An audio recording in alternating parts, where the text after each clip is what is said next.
Hello friends, hopefully आप सभी लोग अच्छे होंगे। सो लास्ट वीडियो में हमने एक बड़ा इंपॉर्टेंट कॉन्सेप्ट सीखा, branch point and branch line. ठीक है ना। तो यहाँ पे ये जो ब्रांच लाइन था ना, ये ऑब्वियस सी बात है, इसका direction of course negative x axis की तरफ है, तो इसमें कंफ्यूजन नहीं होना चाहिए। मैंने इधर लिया है, ठीक है। और दूसरा अप्रोच जो मैंने बताया था उसमें इधर लिया था, याद करिएगा। तो रीजन ये था, उसका कंप्लीट रिवोल्यूशन करके, मतलब रोटेशन करके यहाँ पे ला रहे थे ना, और यहाँ पे ला रहे थे, मतलब इधर बैरियर था तो बैरियर इधर पॉजिटिव, उस वाला जो एक और वीडियो मैंने बताया था, दूसरा अप्रोच। ठीक है ना। बट ये सबसे फिटेस्ट है जो हम लोग लेके चल रहे हैं, प्रिंसिपल आर्गूमेंट का कॉन्सेप्ट। होपफुली ये आपने इंजॉय किया होगा, चीजें थोड़ी सी समझ में आई होंगी, अगर डेप्थ में थोड़ा सा सोच पाए होंगे। कमेंट सेक्शन में जरूर कमेंट करिएगा कैसा लगा था। अब मैं कॉम्प्लेक्स एनालिसिस में मतलब फंक्शंस के कॉन्सेप्ट को आगे बढ़ाऊंगा, और ये कॉन्सेप्ट जो मैं लिखने जा रहा हूं या इस वीडियो में करने जा रहे हैं, इसको बहुत केयरफुली समझिएगा। क्यों? क्योंकि ये हर जगह यूज होगा, खास करके एनालिटिक फंक्शंस में बार बार यूज होता है। ये क्या है समझिएगा। यहां पे अगर एक कॉम्प्लेक्स मतलब एक फंक्शन लेता हूं जो कि कॉम्प्लेक्स वेरिएबल का है, वो ये, ठीक है। चलिए यहां पे कॉन्सेप्ट समझिएगा। अगर ये फंक्शन है तो मैं पीछे भी डायग्राम बनाया था, और उस डायग्राम के थ्रू समझने की कोशिश करते हैं। अगर इसका डोमेन सेट एस है, को डोमेन सेट में भी कॉम्प्लेक्स नंबर ले सकता हूं, या कोई भी इसका सबसेट, ठीक है, वो डिपेंड करता है। और यहां पे मैंने ले लिया कोडोमेन सी ही लेके चलिए, कोई इशू नहीं है। ये मेरा फंक्शन है। मैं जो बोलना चाहता हूं कॉन्सेप्ट समझिएगा। अगर मैं रियल फंक्शन वाले से लिंक करूं तो ये मेरा क्या है, इंडिपेंडेंट वेरिएबल।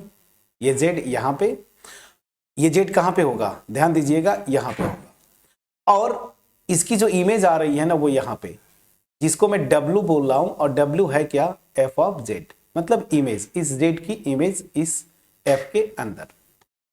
क्लियर?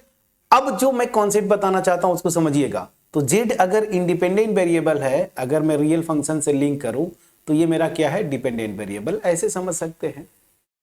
जो लॉजिक है वो यहां पे समझिएगा। z क्या है, कॉम्प्लेक्स वेरिएबल, मतलब अगर इसकी पर्टिकुलर वैल्यू देंगे तो कॉम्प्लेक्स नंबर होगा। w भी क्या है, कॉम्प्लेक्स नंबर, ठीक है ना। ऑब्वियस सी बात है, अगर नंबर में कोई पर्टिकुलर वैल्यू असाइन करेंगे तो वो क्या होगा, एक कॉम्प्लेक्स नंबर, ठीक है ना। तो जनरलाइज फॉर्म में z कॉम्प्लेक्स वेरिएबल है, और w भी क्या है, एक कॉम्प्लेक्स वेरिएबल है। z की वैल्यूज बदलते जाएंगे, करेस्पॉन्डिंग w की वैल्यूज भी बदलती जाएंगी। क्लियर? अब चलिए जरा यहां पे, तो इंडिपेंडेंट वेरिएबल मेरा जो z है, ठीक है ना, इसको पता है कॉम्प्लेक्स नंबर है, तो इसको मैं जनरल फॉर्म में x प्लस आई वाई लिखता हूं, ठीक है।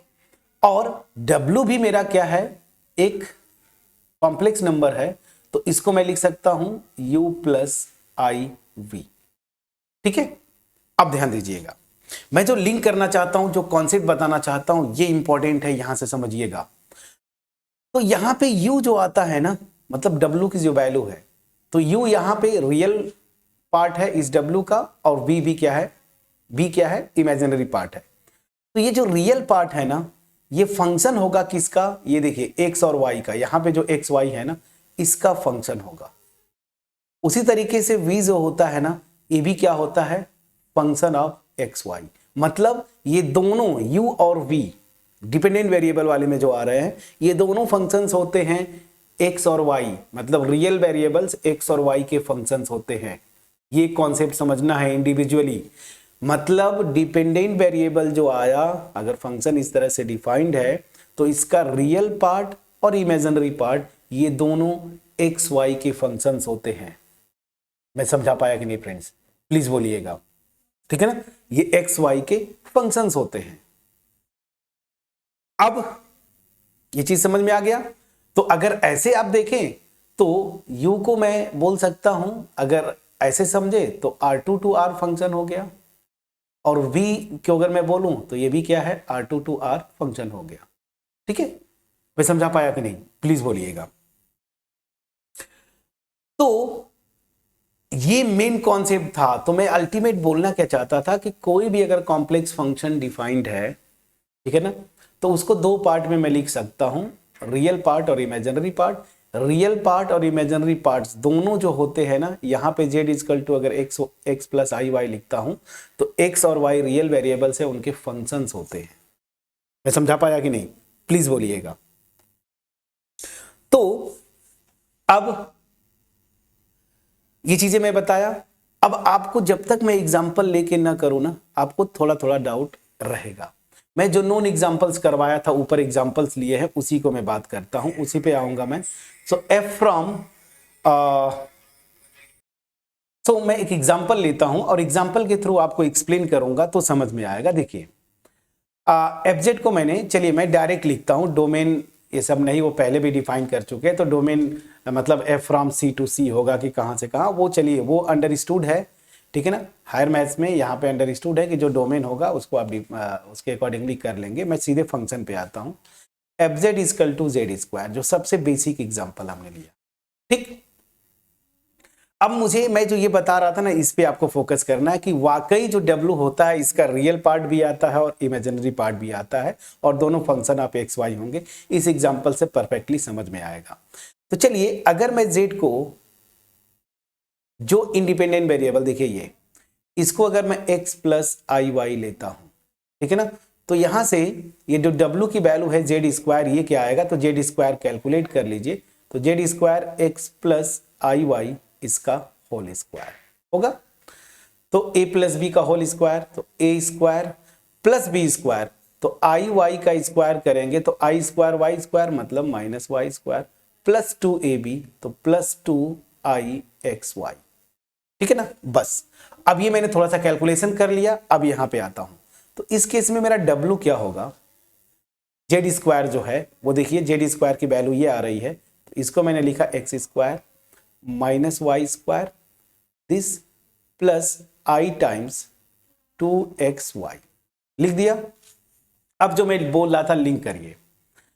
अब इसी को अगर मैं u प्लस आई वी लिखूं ना, ठीक, तो u प्लस आई वी अगर लिख रहे हैं तो देखिए u जो है इस w का रियल पार्ट है, तो ये देखिए फंक्शन ऑफ x होगा, प्लस आई वी, ए भी फंक्शन ऑफ x है। कैसे, देखिए इसका रियल पार्ट क्या है, इतना पोर्शन, तो यहां पे u एक्स वाई, ये क्या है X square minus Y square, और वी एक्स वाई मेरा क्या है, देखिए ये मेरा क्या है 2xy। मैं समझा पाया कि नहीं, प्लीज बोलिएगा, ठीक है ना। तो यहां से जो मैं एक्सप्लेन करने की कोशिश कर रहा था यहां पे, तो दिमाग में बिठा लीजिए कि अगर W equal to F Z एक फंक्शन है, तो W को मैं इस फॉर्म में लिख सकता हूं, u function of X Y plus I V function of X Y, जो कि मैंने यहां पे लिखा है और एग्जैक्टली यहां से वेरीफाइड है, ठीक है। एक और एग्जांपल ले लें, चलिए बिल्कुल मैं लूंगा एक और example. W equal to F Z equal to, ये मैंने ले लिया मॉड जेड, बिल्कुल ले सकते हैं।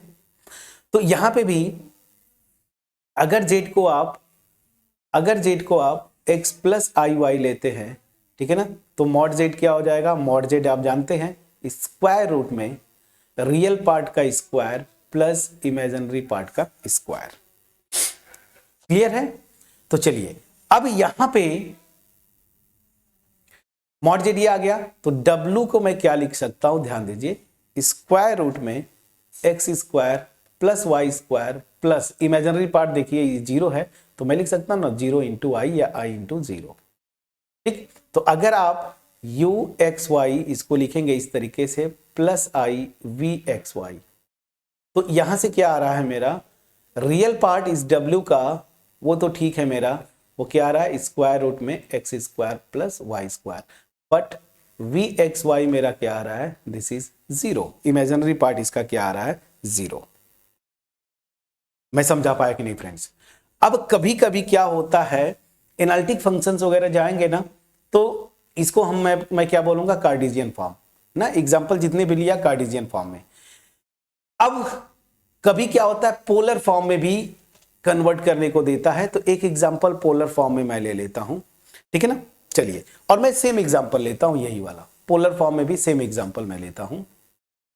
तो यहां पे पोलर फॉर्म में एग्जांपल क्या होगा, तो ध्यान दीजिए, सेम मैं फंक्शन लेता हूं एफ जेड, मतलब W equal to F Z, और इसको मैंने क्या लिख दिया, जो मैंने लिखा था जेड स्क्वायर।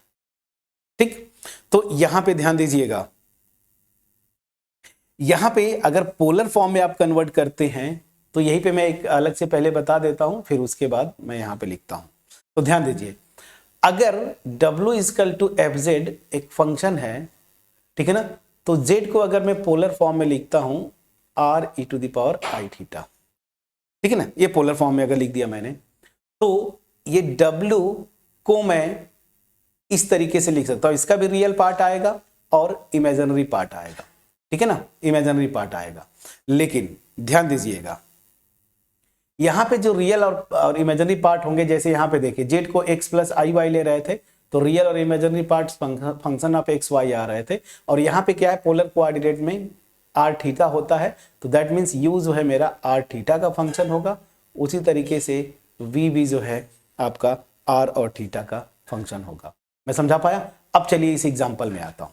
तो जेड को अगर मैं लेता हूं R E to the power I theta, ठीक है, तो अगर ये लेते हैं तो यहां से जेड स्क्वायर क्या होगा, ध्यान दीजिए, जेड स्क्वायर मतलब R E to the power I theta ना, E to the power I theta, और इसका मैंने क्या किया, होल स्क्वायर कर दिया। अब ध्यान दीजिएगा, ये क्या होगा, this will be R square, और डिमॉर्गन्स थ्योरम लगाएंगे या लॉ लगाएंगे तो E to the power 2i theta हो जाएगा, होगा फ्रेंड्स, ठीक है। अब इसको यहां से कन्वर्ट करिए रियल और इमेजिनरी पार्ट में, तो E to the power I theta ना, इसको ऐसे लिख लीजिए आई इंटू 2 थीटा, तो कॉस थीटा मतलब cos 2 theta plus I sine 2 theta. मैं समझा पाया कि नहीं, ये ब्रैकेट ऐसे लगा दीजिए, ठीक।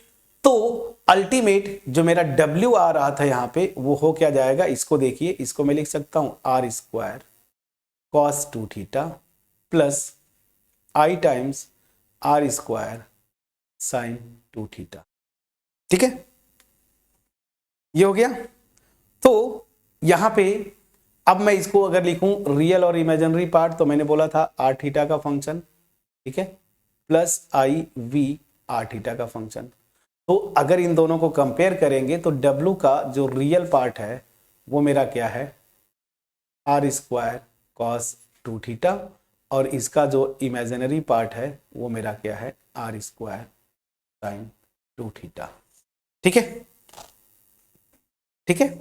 तो ये मैंने आपको जो एक्सप्लेन करने की कोशिश की यहां से, वो बड़ा इंपॉर्टेंट कॉन्सेप्ट है। जब भी एनालिटिक फंक्शन की बात करेंगे, आप देखिएगा या तो पोलर फॉर्म में आता है या तो कार्टेशियन में, तो आपको दिमाग वहां पे रखना है, वहीं पे तो है ना कुशी-रीमान इक्वेशन, मेरे ख्याल से अगर मैं सही हूं तो CR इक्वेशन। तो CR इक्वेशन क्या होते हैं, रियल पार्ट को यू मानता है W के, और इमेजिनरी पार्ट को भी मानता है, वहां के पार्शियल डेरिवेटिव्स के टर्म में सब कुछ है, ठीक है।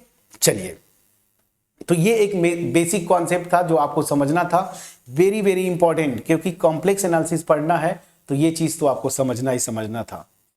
अब यहां पे एक नया टर्म आपको मिलेगा, मैपिंग, ठीक है ना, मैपिंग, या इसी को हम क्या बोलते हैं, ट्रांसफॉर्मेशन, ट्रांसफॉर्मेशन, ठीक, मैपिंग या ट्रांसफॉर्मेशन।